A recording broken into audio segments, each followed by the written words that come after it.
პროტესტზე დავდივარ მთელი ცხოვრება. მე ვარ ლიკა გუნცაძე, ანდრო ჭეჭენაძის დედა.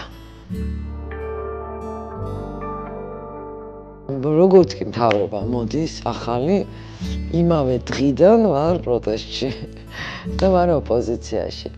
ასე ვიყავი წინა ხელისუფლების დროსაც. ეხლა რაც ხდება, მე არ მახსოვს ესეთი.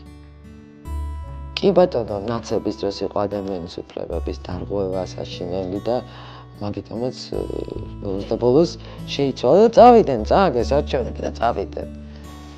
მანამდე იყო შევარდნაძის პერიოდი, ხო? მაგრამ აი მსგავსი, რომ ქვეყანა ადგნენ და გაყიდეს და ისევ რუსეთთან უნდა რომ მიუერთონ. ეგეთი რამე არ ვიცი, მე არ მსწრება შევარდნაძეც კი არ აკეთებდა ამას.